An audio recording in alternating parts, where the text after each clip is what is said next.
Iniciamos nuevo ciclo 2022-2023 y os aseguro que no tiene nada que ver con la agenda del señor presidente del gobierno. Viernes 23 de septiembre. Bienvenidos a un nuevo Viernes Cultural de la Falange. Como siempre, os empezamos anunciando lo que pretendemos que sea el próximo viernes, y perdonad que repita tanto viernes, pero no tengo nada que ver con la célebre novela. Habrá una conferencia.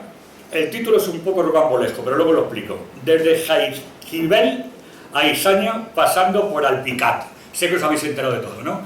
Pues esto es una serie de montes que están en el norte de España, donde se puso los primeros repetidores de televisión española, porque el subtítulo es 28 de octubre, 60 aniversario de televisión española. Estos repetidores no solamente tenían la función de empezar a meter la televisión en España, sino de evitar la contaminación canalla que nos mandaban desde Radio Pirenaica y una serie de elementos pues bastante desagradables para nosotros. La conferencia correrá a cargo del camarada Luis García Chillón. Os repito, eso será el viernes que viene.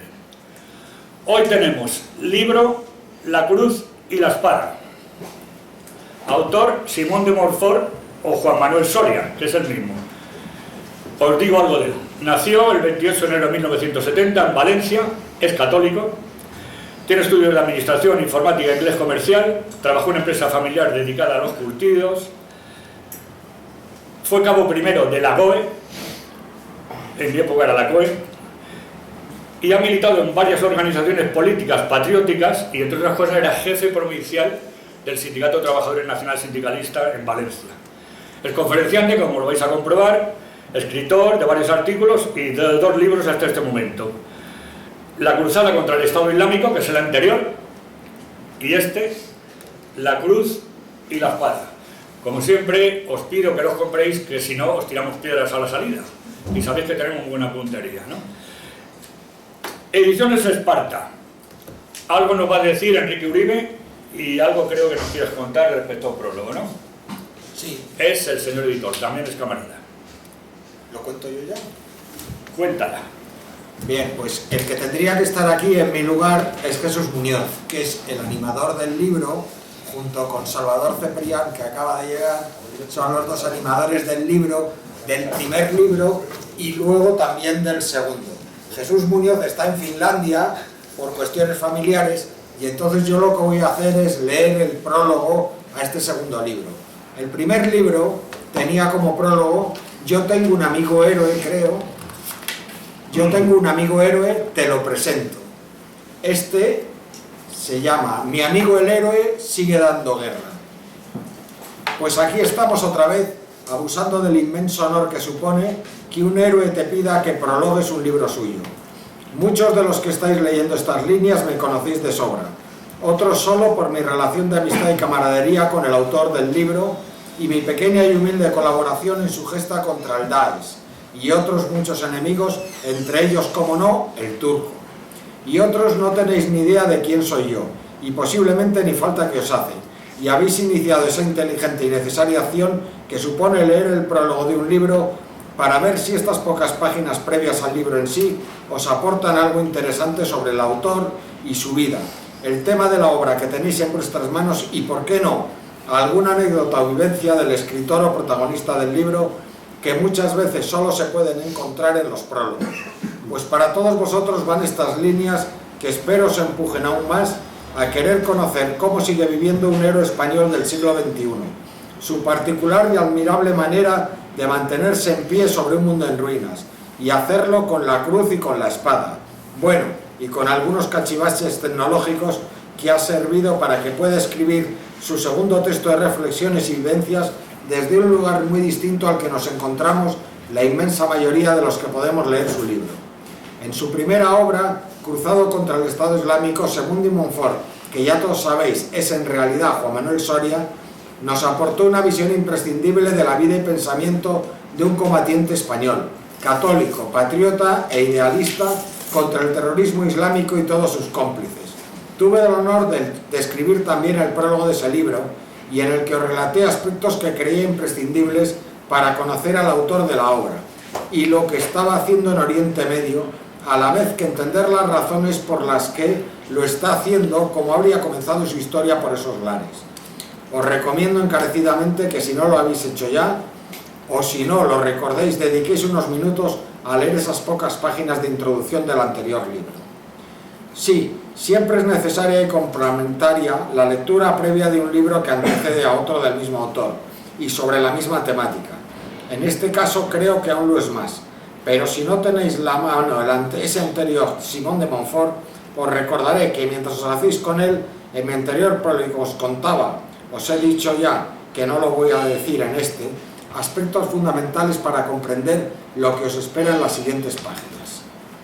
En la citada introducción de la anterior cruzada contra el Estado Islámico, intenté poneros al día de muchos aspectos de las vivencias, desde su llegada al Kurdistán iraquí, de aquel que primero se dio en conocer como Simón de Montfort. Más tarde se le empezó a denominar ya en varios medios de comunicación con su nombre de guerra, Baoz Sores, tormenta revolucionaria en kurdo, y que en realidad es Juan Manuel Soria, al que tengo no solo el honor de conocer desde hace muchos años, sino del que tengo el orgullo de que me considere su amigo y camarada, y al que posiblemente nunca le podremos agradecer lo que está haciendo desde que allá por el mes de enero de 2016 me entero de su presencia en aquellas tierras para iniciar su gesta de combatir al terrorismo islamista y sus múltiples cómplices y aliados allí en su terreno, para intentar evitar que las humildes mortales como tú, estimado lector, y como un servidor, tengamos que hacerlo en las calles de nuestras propias ciudades. En esas páginas intenté narraros el inicio de esa magnífica historia que comienza en las Navidades de 2015-16, cuando gracias a mi también amiga y camarada Raquel García me entero de que Juanma llega a ese avispero continuo y más en esas fechas que es Oriente Medio.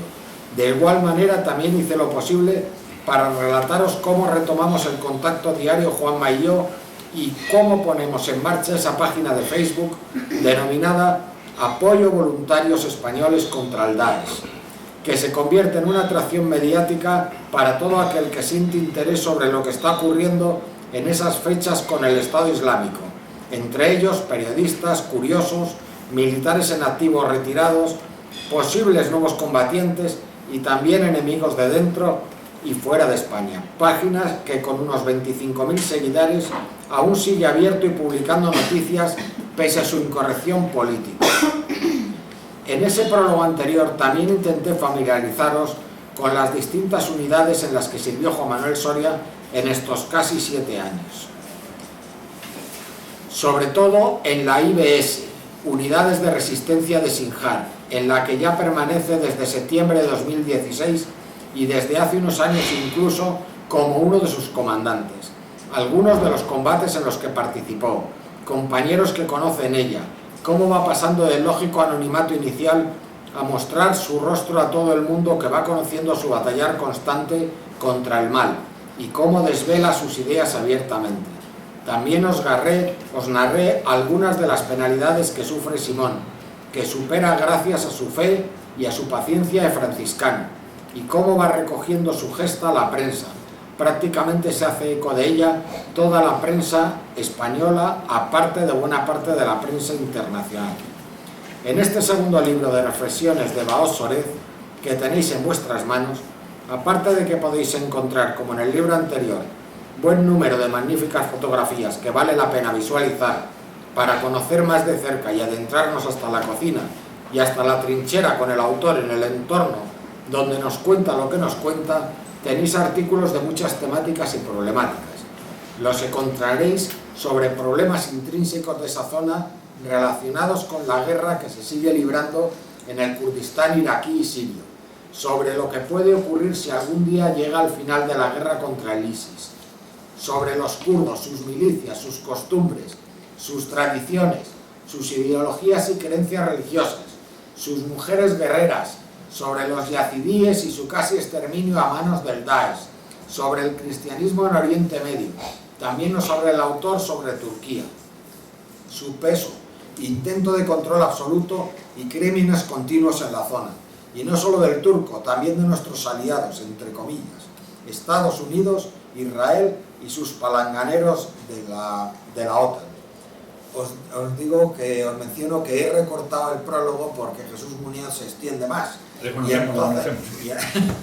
Y entonces estoy dando saltos para no alargarme mucho. Para terminar estas líneas, y antes de dejaros con el autor y protagonista de esta gesta, un auténtico guerrero de los que luchan por amor a los que tienen detrás y no por odio a los que tienen enfrente. Aparte de invitaros una vez más a leer el prólogo y el libro anterior, sé que me estoy poniendo pesado con lo de remitimos al prólogo del libro anterior, pero en eso o hacemos un copia y pega de más de 15 páginas del citado prólogo, que haría que muchos pensaran aquello de ¡buf! ¿Qué prólogo más largo? Me lo salto. Quiero hacer una mención imprescindible. Si hay algo que encontraréis con frecuencia, como no podía ser de otra manera, tanto en el libro anterior como en este, también obviamente en nuestra página de Facebook, algo que también recalqué en mi introducción anterior del anterior libro, es el recuerdo emocionado y solemne a los camaradas caídos en la lucha contra el terrorismo islamista y sus cómplices. Valientes combatientes caídos, de los que sin duda alguna podía haber sido Juan Manuel Soria uno de ellos. De hecho, recordemos que nuestro protagonista ha resultado herido y mutilado en combate. Han sido muchos los compañeros de armas de Simón de Montfort, en las distintas unidades en las que ha servido en estos casi 7 años, los que han entregado su vida en una causa no solo justa, sino también necesaria, tanto como poco reconocida. Combatientes de distintas nacionalidades, entre ellos por supuesto españoles, así que no puedo ni quiero olvidarme de ninguno de ellos, y sobre todo de nuestros compatriotas Samuel Prada y Ramón Llull, para los que parece hecha a medida la frase «Ante Dios nunca serás héroe en ánimo», ya que parece que sí lo son, desgraciadamente para los hombres, sobre todo los del siglo XXI, unos hombres que contrastan con esos combatientes caídos que se empeñaron, como Juan Manuel Soria, en mantenerse en pie en un mundo en ruinas. Recordad que un camarada nunca muere del todo si alguien al escuchar su nombre responde «presente». Y ahora sí, con todos vosotros un héroe. Bueno, dos cosas. Voy a ser más breve que el prólogo de Jesús. El libro vale en la calle 22 euros. Aquí nos hacen un cariñito y los dejan en 20. El otro, el anterior, el del cruzado contra el Estado Islámico, también vale 20 euros. El que compre los dos, 35. Y ahora os quiero decir una parte más dolorosa. En este transcurso ha muerto mucha gente, muchos falangistas muy allegados aquí, y muchos familiares. Solamente voy a citar a 4. Mario, Román, Juan Domingo y Carlos Batre, presidente de la Vieja Guardia. En honor a ellos y pidiendo por su alma, junto con otros que citará, que han muerto en tierras extrañas, como dice el Paso Doble, allá por tierra africana, allá por la tierra mora, ahora os lo dirá Juanma, queremos rezar un Padre Nuestro, y qué cosa mejor que lo dice un guerrero de la fe. Juanma.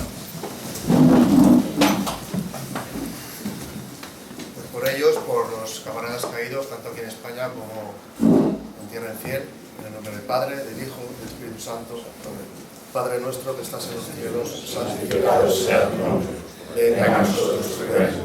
Hágase tu voluntad en la tierra como en el cielo. Danos hoy nuestro pan de cada día.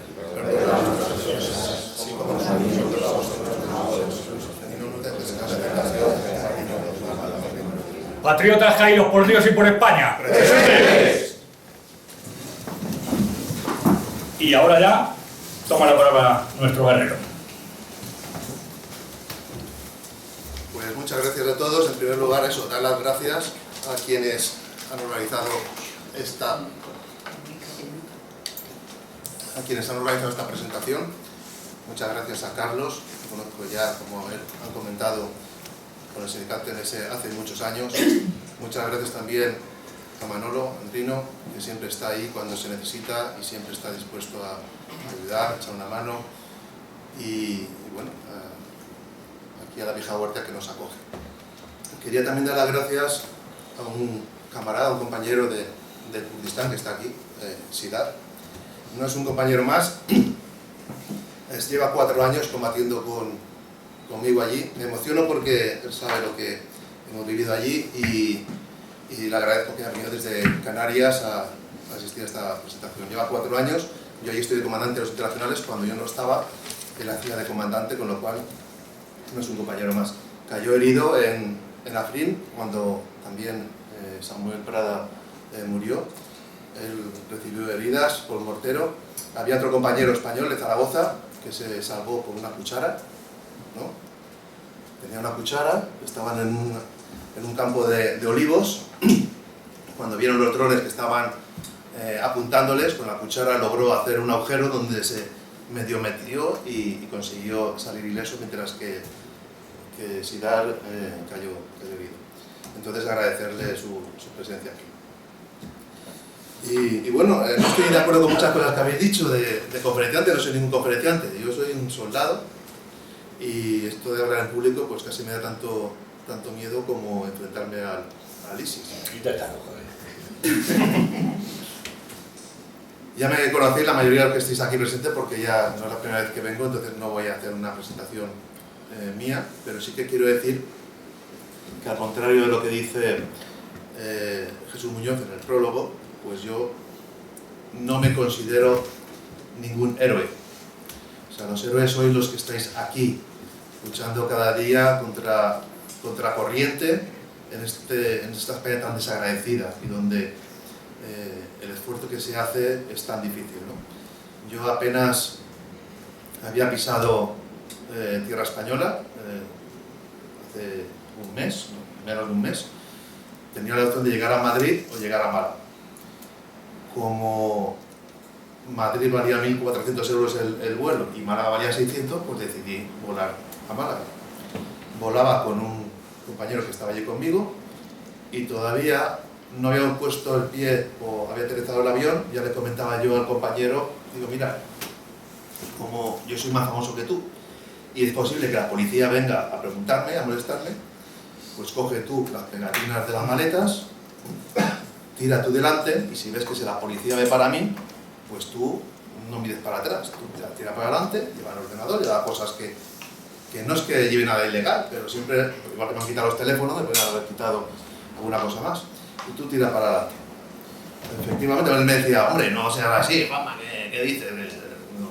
Digo, tú haz lo que yo te digo, cuando lleguemos, tú no mires para atrás, tú tiras para adelante, está Raquel en el aeropuerto, aquí tienes el teléfono de Raquel, y tú no hagas caso de... Efectivamente, se abrió la puerta del avión, 6 policías de paisano, me llaman, a que hace como que no me ve, continúa, me pregunta si voy solo, que no iba solo, digo que sí, ¿vale? Me dice si tengo maleta, le digo que no, que la cuesta, vale, se lo creen, no sé qué policía está que no averiguo nada, si yo a llevar algo, pues... Total, me detienen, me meten en un calabozo.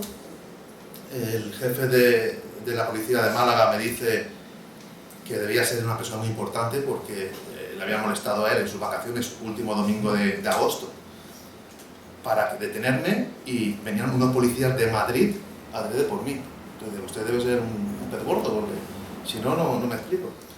Yo le comenté, mire, aquí muchas veces han venido compañeros, la policía los ha detenido, los ha puesto a disposición judicial con la excusa de poner en riesgo la neutralidad de España en conflictos y tal, y luego los han soltado. Lo que querían era pues información, averiguar y tal. Hombre, no será por eso, no lo van a mandar a detenerte por nada, no se lo creía el hombre, ¿no? Pues lo detienen, efectivamente, esa era la razón. Vinieron los policías de Madrid, me quitaron los teléfonos sin ningún tipo de, yo creo que, legalidad, porque no había una orden judicial, basándose en una, ¿cómo se llama esto? Un expediente, una diligencia, gracias, abiertas en el 2016 y archivadas en el 2019, por esto, por atentar contra la neutralidad de España extranjera. Con lo cual, cuando vinieron los policías y yo lo declaré, se fueron y me dejaron suelto, el policía de Málaga, poniéndome la mano a la espalda, me dijo que evidentemente que era esa la razón que me habían detenido.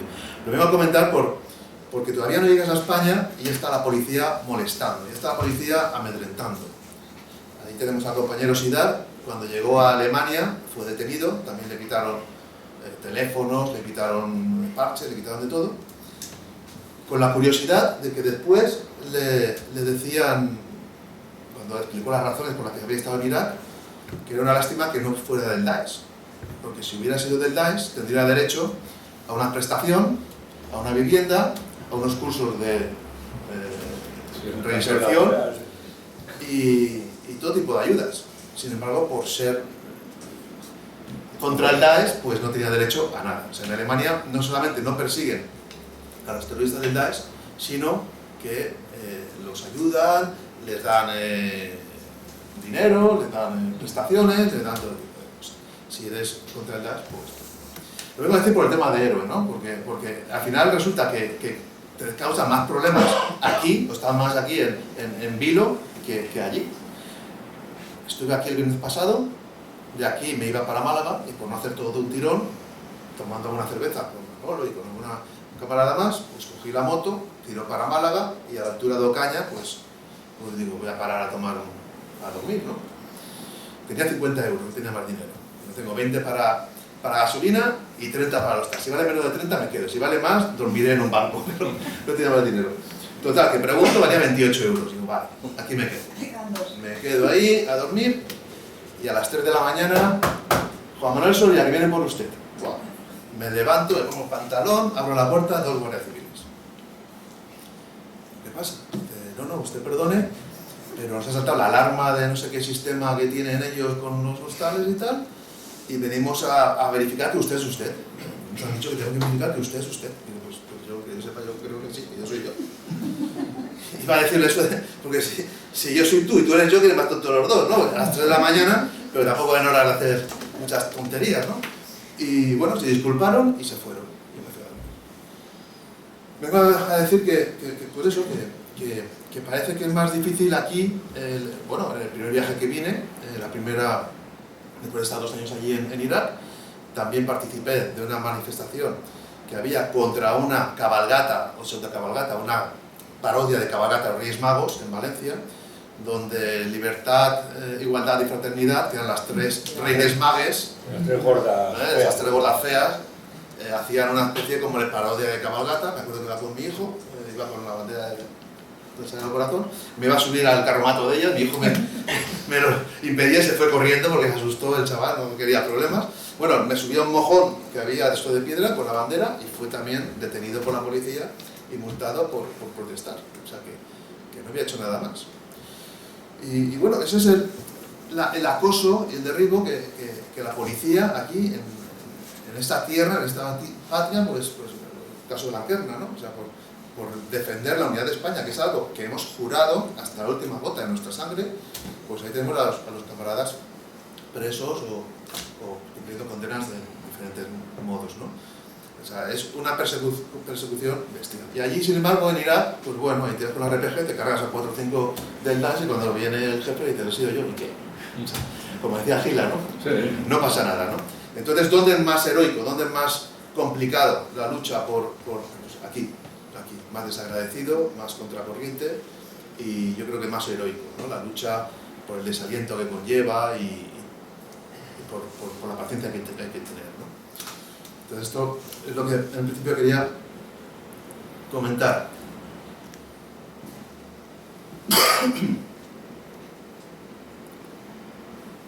Sobre el libro, bueno, este es el segundo libro que Enrique me publica, no es el segundo libro que escribo, van 4, lo que pasa es que solamente se han publicado estos 2. Este libro es también basado en reflexiones de diferentes temas, hay momentos históricos diferentes, hay artículos sobre los atentados en Nueva Zelanda del terrorista hay diferentes tipos de artículos también sobre migración, sobre la profanación de Franco, en fin. Y aparte de estos 2 libros, pues hay otro libro que hay escrito sobre ética revolucionaria, ética en el Partido del Kurdistán, y otro libro que es un poco más militar, de entrenamientos, de tácticas militares y una especie como de plano de situación de lo que allí en Irak hacemos. Pero bueno, estos son los 2 que se han publicado de momento. Espero que lo compréis porque con vuestra ayuda pues podré volver para allá. La situación en Irak en estos momentos, la gente dice que el Daesh está derrotado. El Daesh no está derrotado. El Daesh ha ganado la guerra. O sea, si vosotros cogéis el plano de la cantidad de territorio que ocupan wahabistas, integristas del Daesh antes del 2014 y lo que ocurre hoy en día ocupan más terreno. Se han quedado en Mosul, se han quedado en muchas poblaciones donde los yazidíes, donde los cristianos, donde los asirios han salido corriendo y nunca jamás van a volver a esas poblaciones donde han sufrido un genocidio. Nunca van a volver a esas poblaciones, con lo cual han sido ocupadas por los radicales wahabistas. Eso sumado al apoyo que Turquía les da, que hay como 3 millones de refugiados, que son la mayoría pues, terroristas del Daesh y sus familias, que están en Turquía. Erdogan, como hermano musulmán que es, les quiere dar territorios, les quiere dar casas y fincas en el norte de Siria. Entonces, no ha terminado la guerra. El Daesh no saca la bandera del Daesh, el Daesh no ocupa territorios militarmente, pero el Daesh está presente en todas y cada una de las poblaciones de Irak y de Siria. De forma durmiente, haciendo atentados en Mosul. Claro, es el día que no hay un atentado en otras poblaciones. Y no está eliminado, o sea, derrotado como territorio que ocupa, sí, pero no derrotado. Y luego el Daesh, no olvidéis que es una decisión de Al-Qaeda.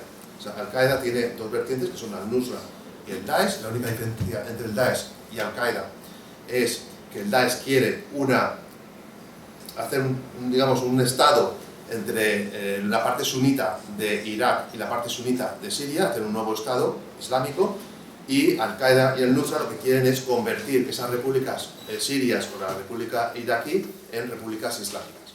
Es una diferencia táctica, es una diferencia de metas, pero no de ideología. Y de hecho los del Daesh se quitan el parche del Daesh, se ponen el de Al-Qaeda, se ponen el de Al-Nusra o se ponen el del Ejército Libre Sirio apoyado por Erdogan. Erdogan es hermano musulmán, de los hermanos musulmanes. Erdogan financia y apoya a Al-Qaeda, al-Nusra y al Daesh. En un principio también los americanos apoyaron al Daesh para derrocar al-Assad. Entonces no es un problema que se haya terminado eso. Todavía continúa. Turquía tiene en mente sí o sí atacar el norte de Siria e Irak y lo va a hacer. Lleva tiempo amenazando, lleva tiempo retrasándolo, ha intentado llegar a un acuerdo con Irán para atacar. Irán le ha dicho que no, porque la milicia nuestra, por ejemplo, en Irak es una milicia parte de los Hashtisabi, que serían las unidades de protección popular bajo el amparo de Irán. Entonces a Irán no le interesa que Turquía entre en nuestro territorio. Ha intentado también llegar a un acuerdo con los americanos le han dicho también que no. Ha intentado llegar a un acuerdo con Putin le ha instado que hable con Al-Assad, y Al-Assad, mientras no se retire de Afrin y de otras zonas, pues tampoco le da permiso. Pero esto no es que Turquía vaya a desistir de atacar Irak o Siria, simplemente va a agotar los cauces diplomáticos o de ayudas para luego hacer un ataque sí o sí a todo el norte de Irak y de Siria. El ataque lo va a hacer. En el 2023 hay unas elecciones en Turquía, los nacionalistas están subiendo en pretensión de votos y Erdogan va a atacar sí o sí el norte de Siria. El ataque al norte de Siria es para acabar con la amenaza kurda, para acabar con los kurdos y para pagar el costo del apoyo que han dado los islamistas a toda la guerra que llevan años allí ejerciendo. Entonces, la única forma de quitarse a esos inmigrantes, a esos refugiados que tienen en Turquía los islamistas, pues es tomar territorio en Siria y darles los territorios, las fincas, las casas de los kurdos, de los armenios, de los asirios, a estos radicales islamistas. Entonces no ha terminado. Yo no pienso que tarden meses ni semanas, creo que va a ser cuestión de días en los que Erdogan lance una operación a gran escala en todo el norte de Irak y de Siria. Esa es la situación actual. Sobre los kurdos, creo que la otra vez también hablé algo sobre las diferencias entre unos y otros kurdos. Daría para una conferencia porque es bastante complicada la situación, pero simplemente mencionaros que Kurdistán está dividido entre 4 países. El norte de Kurdistán, al que ellos llaman Bakur, porque es viento, Kur, norte, el viento del norte, que sería el norte de Kurdistán, sería el sur de Turquía. En el sur de Turquía es donde más cantidad de kurdos hay. Hay entre 20 y 25 millones de kurdos. Casi un tercio de la población de Turquía son kurdos. Y desde un principio, desde los tiempos de Atatürk, Turquía ha intentado asimilar y aniquilar todo grupo étnico y toda religión que no sea turcomana. Hizo el genocidio con los armenios y también ha continuado con los kurdos. En el sur del Kurdistán, que ellos llaman Basur, viento del sur, sería el norte de Irak. Ahí es donde los kurdos gozan de un sistema más reconocido. Son 3 provincias autónomas, no es una región autónoma, son 3 provincias autónomas. De esas 3 provincias autónomas, 2 están en manos del clan Barzani. El clan Barzani, para que os hagáis una idea, sería el equivalente a Jordi Pujol. Es una derecha liberal, nacionalista, ¿vale? Independentista. La mayoría de los kurdos son musulmanes, pero el clan Barzani son judíos, son de religión judía. De ahí el apoyo que tienen de Israel y de Estados Unidos. Y la tercera provincia del Kurdistán iraquí sería Suleimania. Ahí gobernaría Talabani. Talabani es el Patriotic Union of Kurdistan, es un partido, a pesar de llamarse patriótico, es un partido socialista, digamos en cercanía con el PKK de los kurdos de Turquía.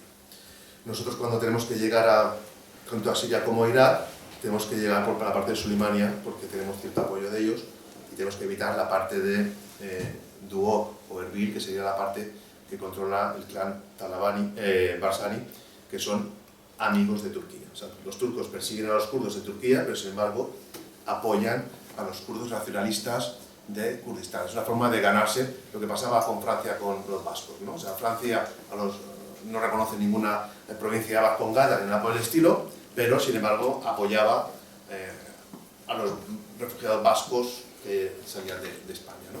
Algo parecido. Y luego tenemos en el este del Kurdistán, que sería el noroeste de Irán, otra región con bastante cantidad de kurdos. Ellos se llaman Rojalat. Rojalat porque Roj significa sol, donde nace el sol, que sería el este. Y ahí hay también unos 15 millones de kurdos.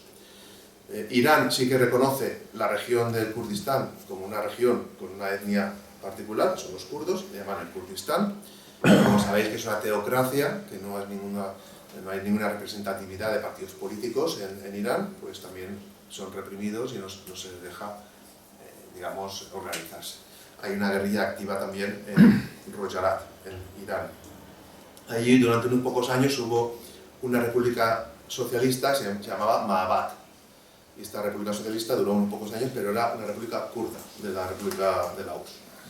Y luego tenemos en el otro extremo, en lo que sería el oeste del Kurdistán, que corresponde al norte de Siria, lo que llaman como Rojava. Rojava, Rosh, el sol, Rojava, donde muere el sol. Rojava, donde nace el sol, Rojava, donde muere el sol. Sería esto. Eso sería, a grandes rasgos, lo que sería el Kurdistán. En Siria, recordar que el padre de al-Assad apoyó mucho al movimiento kurdo del PKK, Abdullah Öcalan, lo tenía refugiado en Kobane, estaba en la casa de él en Kobane, y también por ser un movimiento, el baasista, que es, aunque es nacionalista pan-árabe, y todo lo que no sea árabe en Siria no está, es como ciudadanos de segunda, no están bien vistos los árabes, pero por el hecho de ser socialistas, laicos y tal, pues sí que han tenido cierto apoyo al movimiento kurdo de PKK. ¿Qué error cometió o por qué ha sido perseguido tanto este movimiento kurdo? Pues porque su líder, Abdullah Öcalan, se posicionó en Palestina en favor de los palestinos. Entonces, pues son cosas que sabéis que Israel, pues líneas que no puede permitir que se pasen, y por eso fue perseguido y fue secuestrado en un aeropuerto de Kenia, internacional a escala para ir a Sudáfrica, por el Mossad y por la CIA. Con lo cual podéis ver que el partido este kurdo, pues son por naturaleza un poco antisemitas, porque han sido perseguidos por Israel. Si bien desde el principio son socialistas, pero no es evolucionado, porque mismo Abdullah Öcalan dice que en los años 70, en un mundo bipolar digamos el bloque capitalista, el bloque socialista, ellos tomaron parte, se posicionaron con el bloque socialista, porque eran los que estaban un poco apoyando la descolonización de la zona y tal. O sea, un poco como excusa, no son dogmáticos marxistas-leninistas en el movimiento kurdo, sino que adoptaron esa ideología un poco por circunstancias, por interés. La ideología del PKK, de los kurdos, es otra cosa, es una cosa diferente, ¿vale? No son marxistas-leninistas. No son marxistas-leninistas, lo estuve comentando también en otra presentación que hice aquí, porque no son ateos, son creyentes, porque no luchan por las clases, sino luchan por la identidad del pueblo kurdo, porque no son positivistas tipo Comte, no piensan en la evolución del feudalismo a la revolución industrial y después a un socialismo como cúspide de nada. Ellos rememoran mucho las tradiciones antiguas y, en fin, por muchas circunstancias no se pueden considerar como marxistas-leninistas. Esa es un poco la situación, digamos, actual. Yo creo que sería interesante, si tenéis pregunta, porque repetir lo que la otra vez ya estuve contando aquí, de los diferentes protagonistas de este tablero de ajedrez tan complicado que es el Kurdistán en Siria y en Irak, pues puede dar para muchas conferencias. Podemos hablar en una conferencia del tema de la ideología de los kurdos, podemos dar una conferencia de lo que es el Kurdistán, la historia del Kurdistán. Podemos dar aquí una conferencia sobre cómo la guerrilla a la que pertenecemos ha evolucionado, no solamente ideológicamente, desde la caída del bloque soviético, sino cómo ha evolucionado militarmente. O sea, estamos ya ante una forma de combate donde los drones, lo habéis visto en Ucrania y en Rusia, es el protagonista. Entonces la guerra de guerrillas ha tenido que amoldarse y modernizarse. Entonces, bueno, se podría hablar de las técnicas que se utilizan, de cómo se evitan los drones, de cómo los refugios tal, de cómo, siendo una guerra clásica, asimétrica contra un ejército regular, sigue siendo la guerra de guerrillas, pero con tácticas modernas. O sea, la forma es la misma, si avanza el enemigo, tú retrocedes, cuando se para le atacas. La típica y clásica guerra de guerrillas, que ya Viriato aquí en España era experto en eso, pero con técnicas nuevas, con la aparición de los drones y los visores termales, este tipo de cosas. Entonces yo creo que como no soy ningún conferenciante que pueda aquí daros una práctica y no dormiros, pues creo que será mejor si me queréis preguntar cosas y yo os voy respondiendo sobre cualquier inquietud o cualquier... Sí, a ver, es que ha nombrado a Raquel antes, no me puedo privar de hacer un comentario. Raquel es la jefa del Sindicato de los Trabajadores Nacional Sindicalista en Málaga. Aquí tenemos un sindicato nuevo de un partido muy cursi, que tiene una señora que son más cursi, que toca fágina con un violín. Somos los únicos, somos los primeros, dijeron, somos los únicos que estamos pidiendo Gibraltar para España. ¿Quieres contar lo que nos pasó? ¿Qué te pasó a ti? ¿Qué pasó a Raquel? Otra detención, otra represión. ¿Pero dónde? En Gibraltar. En el Peñón. Sí, en el Peñón. Con mi hijo. Por lo menos para que la Rocío Monasterio se entere. Claro, hicimos una manifestación en la frontera de Gibraltar y después pues no se nos ocurrió otra cosa que ir a almorzar a Gibraltar. Entonces, pues, cuando empezamos a cruzar la frontera de Gibraltar, pues ahí los policías se nos pusieron farrucos y solté esto a mi hijo, ¿no? Y mira, aquí se ponen tan farrucos estos policías, pues medio hombre español los hizo correr en América, ¿no? Y bueno, ahí se sentó un poquito mal y me... ¿Se ha visto? No se refería a hablar del eso, claro. Me faltaba el ojo, me faltaba el brazo, me faltaba la pierna y se ve que no le sentó bien, pues bueno. O sea que no fueron los únicos ni los primeros. No es malo ser segundo, el tercero, es malo ser mentiroso, ¿verdad? Abrimos turno de preguntas. Begoña. Iba a decir que ya me hablo en kurdo. ¿Por qué ese título? ¿Por qué la espada en la cruz? Sí, porque es la verticalidad frente a este mundo que, a ver, ¿por qué yo estoy allí tan a gusto y quiero volver? Porque esto es Sodoma y Gomorra. Cuando vas por aquí por la Gran Vía, dices esto no es España. Esto, aparte que el español es ella minoría, es una vergüenza lo que hay, la forma de vida, los valores o antivalores. Entonces, claro, la única forma de hacer un sospas a esta sociedad tan decadente y tan vertical, o sea, tan horizontal y tan basura, es la verticalidad de la cruz, de la espiritualidad y de la espada, de la lucha. Y por esto es la cruz y la espada, ¿no? Porque sabes que la espada y la cruz es el mismo símbolo también, ¿no? Porque es la única forma de superar. Hay quien dice cabalgar el tigre.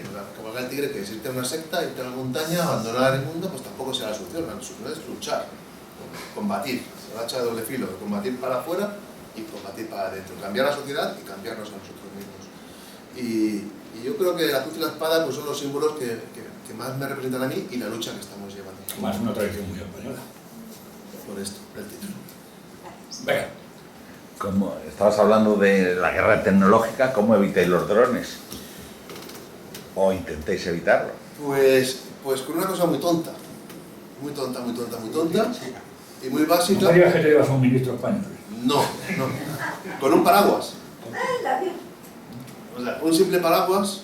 Ahí, cuando ves vídeos, hay un canal que puedes ver en YouTube, se llama Guerrilla, como si fuera guerrilla, pero con una Guerrilla TV, y hay muchos vídeos de la guerrilla actuando, ¿no? Y ves que van todos con el paraguas. Y ahí llueve muy poco. ¿Sabes por qué llevas el paraguas? Y cuando aparece el dron, te pones un paraguas, te pones en cuclillas, y el dron pasa, y no pasa la temperatura, y pasa desapercibido. Es un paraguas común, pero tuneado. O sea, además se pone una tela, una malla, digamos, una pilla, digamos, de camuflaje, y se ponen también algunas ramitas, algunas cositas, entonces es un paraguas que oculta un poco más, que llevas una funda. Hay algunas que incluso se pone como si fuera de esto de la ducha, ¿no? Un plástico, como en una ducha, ¿no? Va cerrado, ¿vale? Con lo cual puedes incluso ir andando, y tenemos vídeos y pruebas con drones, como va una persona andando normal, va una persona con un paraguas solo y se le ven los pies andando, y una persona totalmente cubierta que no se le ve nada, se ve invisible. Pues con un simple paraguas puedes cubrir. Pero si llevan cámaras térmicas, el paraguas no... Sí. El paraguas, si ellos saben que tú estás en este árbol y sacan el zoom, te van a localizar. Igual que si tú tienes unos prismáticos y pasas, haces un barrido, un camuflaje, te pasa desapercibido. Pero si tú sabes que estás al lado de ese árbol, seguramente cuando ya le das lo vas a localizar. Pero evidentemente un dron no va al metro. Lleva unos zoom grandes, van controlando, y ese paraguas es suficiente para a unos metros ser invisible. ¿Vale? Luego tenemos unos trajes también antitermales que están hechos con acolchados llenos de aire. Tenía una foto por ahí, pero, como si fuera de la moda de París, ¿no? O sea, es con una especie de faldón y todo acolchado y capucha. Esto durante media hora, 45 minutos, llega un momento que el calor sale afuera, ¿no? Pero hay unos minutos en los que son totalmente invisibles. O sea, tú puedes salir de una cueva, el principal defensa son las cuevas, ¿entiendes? Puedes salir de una cueva, coger un lanzacohetes, tirar un cohete y volverte a meter sin que te vean. Totalmente invisible. También lo mismo, si sacan el zoom y te están esperando en la puerta de la cueva, cualquier movimiento que haya te va a pegar el zambombazo.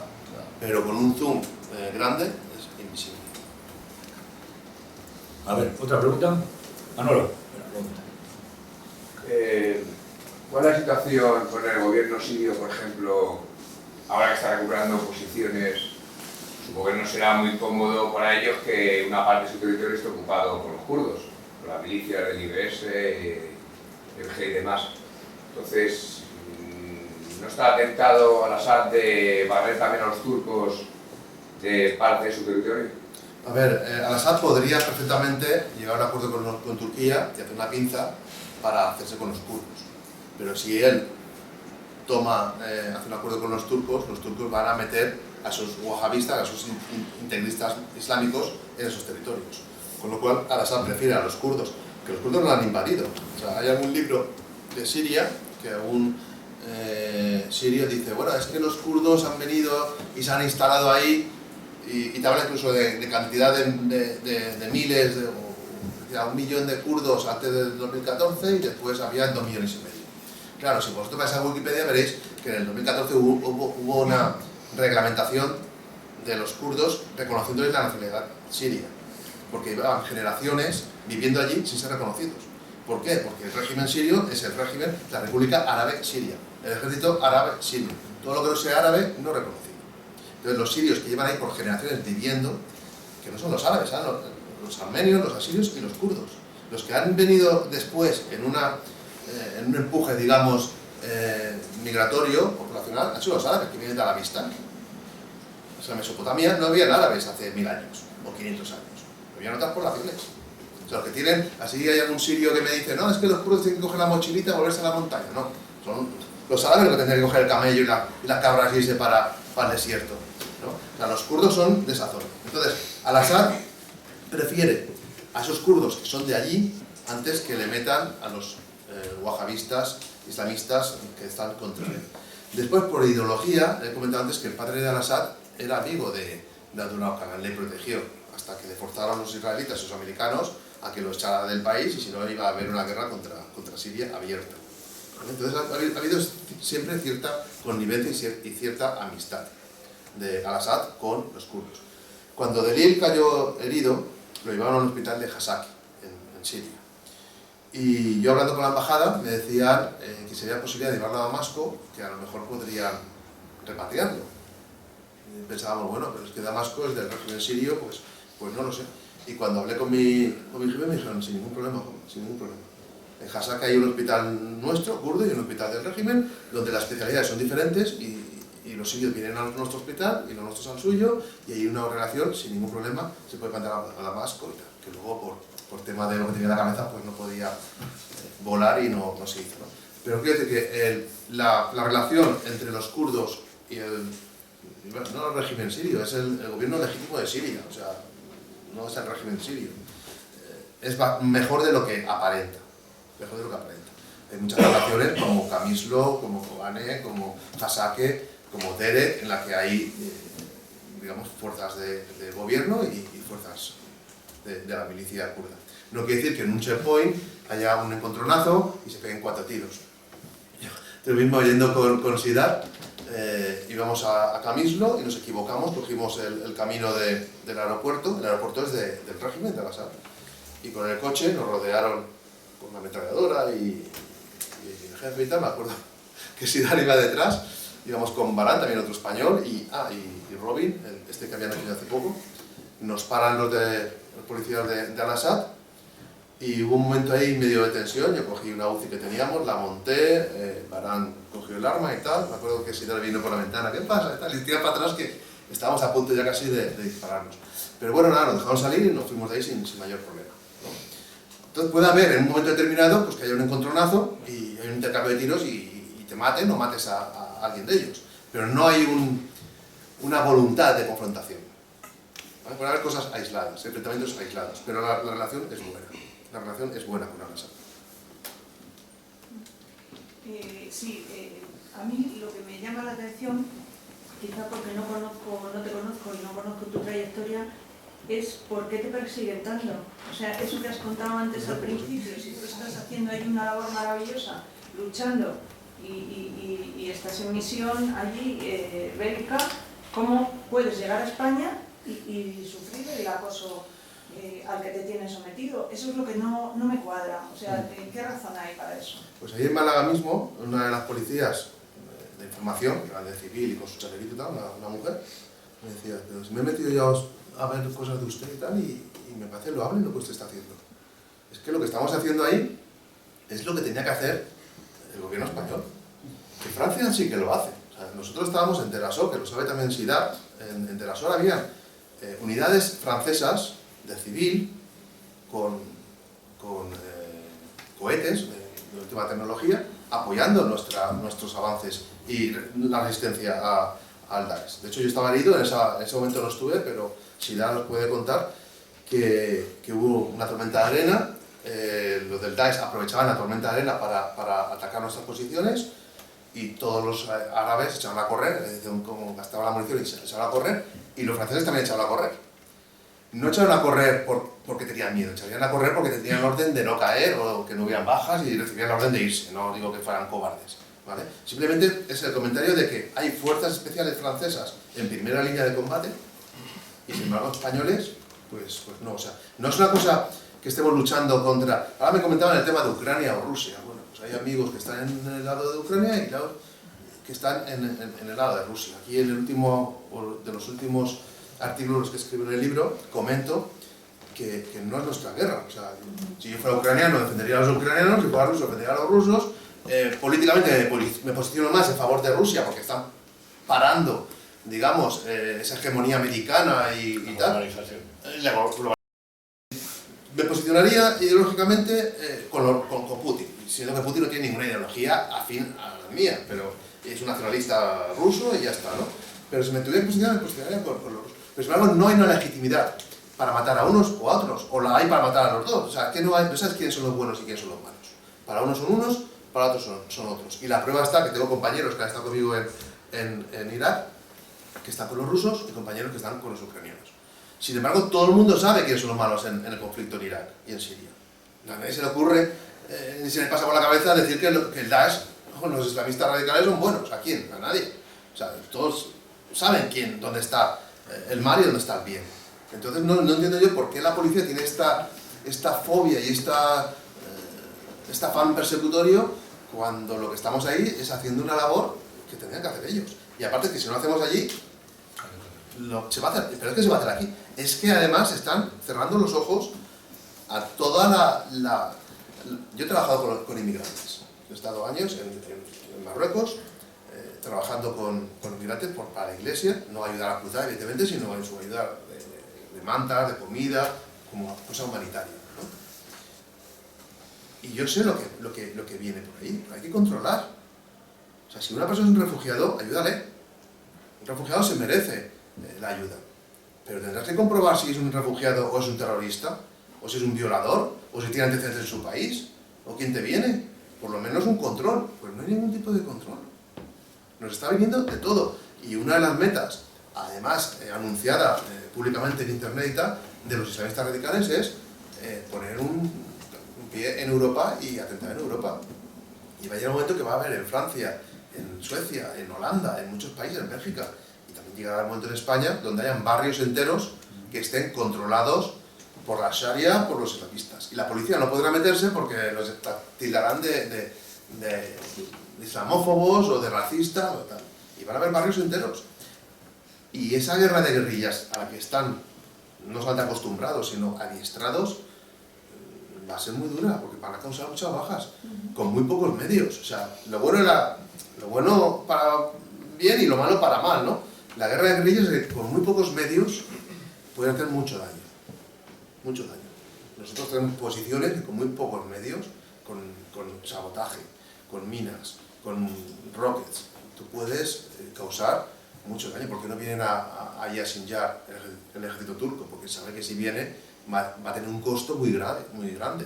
El que defiende siempre tiene las de ganar, siempre. Hasta en la guerra asimétrica e irregular se sabe que para atacar una posición tiene que tener como 5 o 6 veces mayores fuerzas de las que está defendiendo. En Taura, no sé si estaba Yasinjar allí, había un pueblecito que lo defendían 8 o 10 del Daesh, 8 o 10 solamente. Hicimos una operación para tomarlo, 500.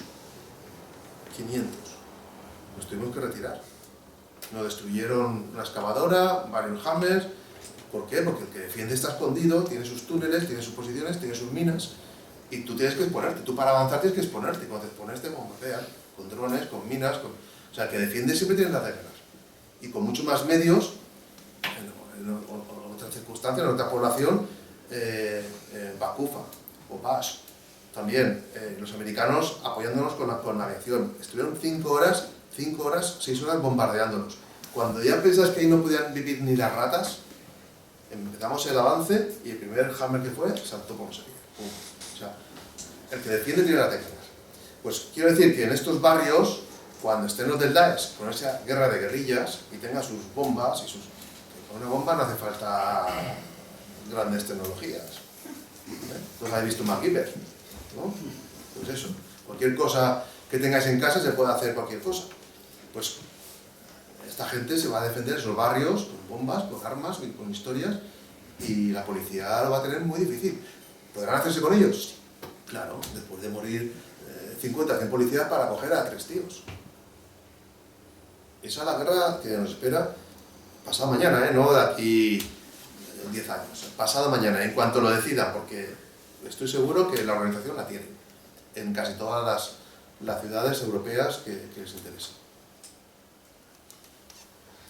Doctor, quizá ya pueda dar alguna respuesta a nuestra compañera, no sé, el misterio, sobre todo en política, tiene trampas. ¿Sí? La contradicción yo diría que está en que, como es conocido de sobras, que ISIS no es más que una fabricación, ¿no?, de Israel, Inglaterra y Estados Unidos, que es tanto monta tanto. Por eso sus combatientes se van a curar y a restablecerse en los hospitales israelíes. Por eso toda su red de túneles y de trincheras y tal se la construían multinacionales como Saint-Gobain, francesa, un verdadero gigante mundial. Esos son los detalles, ¿no? Por eso de pronto se abandonan unidades enteras de vehículos norteamericanos y de otros, ¿no?, así misteriosamente, porque de pronto hay que correr, porque vienen los malos y se abandona todo el material operativo y mil cosas más, ¿no? Lo que quiero decir es que eso es un ejército montado con unos objetivos muy concretos y que se presenta con un rostro que no es. Comenzando, bueno, obviamente tú decías de Al-Qaeda, evidentemente Al-Qaeda lo mismo, es una fabricación básicamente de Estados Unidos, formados militarmente por los de siempre, entrenadores norteamericanos, israelíes, están todos en esta fiesta. Actualmente hay hasta españoles, entonces es muy secreto. En España se lleva muy discretamente, parece que no hacemos nada, pero sí hacemos bastante, pequeño, pero bastante, entre otras, entrenar a estos futuros terroristas o próximos ejércitos para liarla en cualquier lado del mundo, ¿no? Porque ya sabes que después del famoso equilibrio nuclear, pues la guerra se hace por otras maneras, ¿no? Es decir, y ese es el misterio. Entonces, claro, no interesa que personas que vayan a combatir a ISIS, que sirvan los intereses, de hecho, nuestros, entre comillas nuestros, es decir, nuestros poderes gobernantes, vayan a fastidiarles la fiesta. Obviamente tú eres tratado como un delincuente cuando vuelves, y en cambio a los verdaderos criminales se nutren las filas de ISIS, de Bélgica, de Francia, de todos los países, especialmente más islamizados o con colonias árabes más potentes, como Francia, Bélgica, etcétera. Pues todo el mundo sabe la corriente de combatientes que va para allá con todo el descaro del mundo, ¿no? Sin problemas, es una comedia, además cobra, y se sabe más o menos de dónde viene el dinero y tal, que no viene solo de las contribuciones de ya lo diré yo, de los musulmanes, ¿no?, sino de más sitios que no son precisamente árabes, ¿no? Con lo cual esa es la respuesta, creo yo, a tu pregunta, ¿no? Es decir, claro, es una comedia y no te interesa que te chafen la barraca, por tanto, no des malas ideas, no vayas a combatir, ¿no? Lo mismo que cuando destruyen a las comunidades cristianas, bueno, pues vemos con impotencia cómo no se hace nada, ¿no? Y luego destruyes países enteros como Irak o Siria porque, joder, porque se supone que han gaseado a 4 personas y tal, ¿no? Claro, eso sirve a una guerra psicológica muy interesante, ¿no? También aquí, cuando ves psicológicamente y conscientemente, piensas, bueno, ¿qué pasa? ¿Cómo no se hace nada, ¿no?, contra esos pobres desgraciados que además son cristianos y tal, ¿no? Y cómo no reaccionamos. Bueno, se crea un falso monstruo islámico muy malo, todopoderoso, no se sabe qué. El caso es generar aquí miedo e impotencia y allí pues descristianizar, en fin, el famoso... De todas formas, todas las fuerzas del mal van contra la cultura de Occidente. Y si la cultura de Occidente es católica, más que otra religión cristiana, más a por ello. Este hombre va allí a evitar que vengan, y el ministro del Interior abre las puertas para que vengan. Esa es la diferencia. Otra pregunta. Un detallín solo que no se suele hablar. Venga, rápido, por favor. Este camino de la islamización es de dormilía, es decir, también es para destruir el Islam.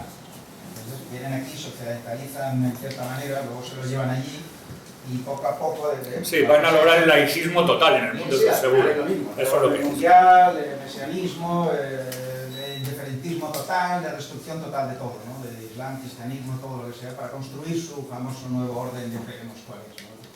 Destruirlo todo para construir de nuevo, ¿no? Sí, de cierta asociación filantrópica muy conocida. Yo creo que por eso, ¿no? Por un lado, el que seamos testigos de lo que allí está ocurriendo, pues hay gente que no quiere esos testigos, que podamos denunciar lo que allí ocurre. Por otro lado, lo que allí ocurre está muy silenciado. Hace 2 semanas, el jefe inmediato mío, el jefe de nuestra compañía, fue asesinado con un dron turco. Es raro el día que no asesinan a alguien en Siria o en Irak, de la milicia nuestra. Y no sale en la prensa, nadie lo dice. Están utilizando armas químicas prohibidas.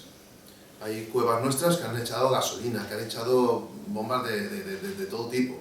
Todo eso está prohibido y lo están utilizando. Cuando murió Said Baran, fue la única vez que yo he visto en un telediario hablar del Kurdistán y de lo que ahí está ocurriendo y de que había españoles. Entonces, claro, el que estemos ahí, si nos ocurre algo, pues de alguna forma también es una forma de propaganda o de que la gente conozca que ahí está ocurriendo algo. La gente no sabe que hay una guerra en Irak y en Siria, y que no ha terminado. O sea, ellos cuando les interesa un ataque del régimen de Al-Assad contra una población que es de los rebeldes y les interesa todos los días abrir telediarios con eso, lo hacen. Cuando no les interesa, pues no. Cuando los ucranianos avanzan, los telediarios, cuando los rusos avanzan, se callan. O sea, la manipulación es total. Y el que tú estés allí, pues les es incómodo. Si tú caes herido, les es incómodo. Si tú mueres, les es incómodo. ¿Vale? Eso. Y luego, en relación a lo que comentaba, no solamente son los gobiernos los que les parece incómodo, por ejemplo, la jerarquía eclesiástica. La jerarquía eclesiástica está traicionando a los cristianos de Oriente. ¿Por qué? Porque si el afán de los islamistas es conquistar los territorios ancestrales de los cristianos, y tú como cristiano, en lugar de defenderlos, no digo mandar a una cruzada, pero por lo menos denunciar lo que está ocurriendo y buscar una especie como de apoyo de cascos azules o alguna historia así, ¿no? Lo que están haciendo es llamarlos como refugiados. Estás colaborando con los perseguidores, con los genocidas, con la limpieza étnica. O sea, tú eres parte de esa limpieza étnica como jerarquía eclesiástica. Entonces el Santo Padre, el Papa, lo que tenía que hacer, en lugar de estar denunciando temas ecológicos y temas más burdos, pues tenía que estar defendiendo la cristiandad y denunciar cuando hay asesinatos en Kenia, o en Nigeria, o en Kurdistán. Pero bueno, entonces sabemos pero también... para eso el Papa se tenía que convertir a la policía. Claro. Yo siempre pido, por favor, que recéis por la conversión del Papa. Claro, antes se pedía por las intenciones del Papa y la conversión de Rusia, ahora habrá que pedir por las intenciones de Rusia y la conversión del Papa. No, Fátima. Venga, última pregunta. ¿No? Pues estupendo. A ver, os recuerdo, próximo viernes, 30 de septiembre. El título es así, Desde Jaizkibel a Isania. No tiene nada que ver con Irán, ni nada de eso, Pasando por Alpicat. 28 de octubre del 66 aniversario de Televisión Española. Como veréis, la memoria histórica tendrá que cerrar también la Televisión Española, porque es obra de ese régimen opresivo y opresor que había. El conferenciante Luis García Sillón. Y ahora os recuerdo, 20 euros cada libro, los dos 35, comprarlos porque no solamente es que lo necesitan, es que también se lo merecen. Este hombre está dando mucho, no solo por España, sino por la cultura de Occidente, por Dios y por los santos, cosa que hoy día no es. Pero como dijo Chesterton, tenemos un Dios que supo salir de los sepulcros, y por si acaso Juanma abre un poquito el sepulcro para que salga Dios cuando antes. Por favor, esta vez lo pido, por favor, compremos los libros, que si no, os tiramos piedras. Muchas gracias y hasta el viernes que viene.